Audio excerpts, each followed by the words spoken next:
하나님의 말씀 히브리서 2장 9절 말씀입니다. 오직 우리가 천사들보다 잠시 동안 못하게 하심을 입은 자 곧 죽음의 고난 받으심으로 말미암아 영광과 존귀로 관을 쓰신 예수를 보니 이를 행하심은 하나님의 은혜로 말미암아 모든 사람을 위하여 죽음을 맛보려 하심이라. 예수님께서 우리를 구원하시기 위해 하신 첫 걸음은 창조주이신 그분께서 우리와 같은 천사보다도 못한 존재가 되신 것입니다. 우리는 이것을 성육신이라고 부릅니다.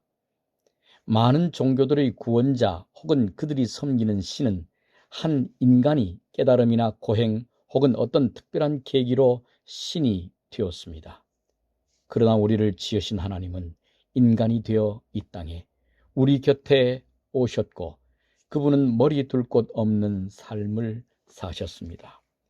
그야말로 정처 없는 인생이 되어 우리와 함께 하셨던 것입니다. 1904년 6월 최초의 조선인 침례자가 발생하기 3개월 전 일본 미션장 필드 목사님은 리뷰 앤 헤랄드지에 기고한 글에서 조선의 복음을 위한 성령의 감동을 받은 젊은 일꾼들이 요구되고 있다고 역설하면서 미국 가정에서 누리는 안락함이나 사치스러움 같은 것은 기대할 수 없지만 영혼들을 구원할 기회는 많다. 주님이 지원자를 부르고 있다. 누가 갈 것인가? 라고 간절하게 호소했습니다. 그 후 진남포에서의 선교 상황이 대총회에 보고된 후 1904년 12월 연말 기도력 낭독문에서 대총회 해외 선교위원장 스파이서 목사님의 호소가 있었고 대총회장 데니엘스 목사님도 리뷰 앤 헤랄드에서 조선 선교를 위한 즉각적이고 열성적인 지원자의 자원을 요청했습니다. 그 부르심과 호소에 응답하여 29세의 젊은 스미스 목사님 부부가 1905년 10월 18일 동경을 떠나 19일 시모노세키를 거쳐 20일 금요일에는 12시간의 항해 끝에 부산에 도착하였습니다. 금요일과 안식일 이틀을 부산에 머물며 부산에 선교본부를 설치하고 부산에 주재하려고 하였으나 손흥조 선생과 연락이 닿지 않았고 적당한 주택도 구하지 못해 일요일 아침에 서울로 올라가게 됩니다. 대총회에서 파견한 선교사였지만 당시에는 선교사라 할지라도 숙박비나 식대를 제공하지 않았기 때문에 20여 년 전부터 조선 선교에 힘쓰고 있던 장로교 첫 선교사인 언더우드 목사님을 만나 조선말을 배우는 일과 숙소를 얻는 일에 도움을 받게 됩니다. 숙소를 구한 후 일본으로 돌아가 가족들과 함께 다시 서울로 돌아온 날은 대한제국의 외교권이 일본에 강탈당한 을사늑약이 체결된 국치의 날이었습니다. 치욕에 떠는 이 민족을 복음으로 치유하시기 위해 하나님은 스미스 선교사님을 이 땅으로 보내신 것입니다. 그는 2개월 정도 조선말을 밤낮 익힌 다음 1906년 아직 한겨울인 2월 7일 난방도 되지 않는 박스차를 타고 평양까지 종일토록 시달리며 도착하였고 평양으로부터 진남포까지는 80km나 되는 거리를 추위 속에서 걸어서 도착하였습니다. 교인들은 따뜻하게 맞아주었지만 열심히 준비한 그의 조선말은 사투리 때문이었는지 말이 통하지 않았고 음식도 입에 맞지 않아 거의 먹을 수 없었습니다. 게다가 좁고 밀폐된 여인 속에서 밤을 보낼 때마다 벼룩과 빈대 때문에 10일 만에 서울로 돌아왔을 때는 온몸이 벼룩과 빈대에 물린 자국으로 마치 칠면조 알과 같았다고 합니다. 칠면조 알은 계란 표면에 죽은 깨가 잔뜩 붙어 있는 것 같은 모양입니다. 한국에 주재한 최초의 재림교회 목회자의 선교는 이렇게 시작되었습니다.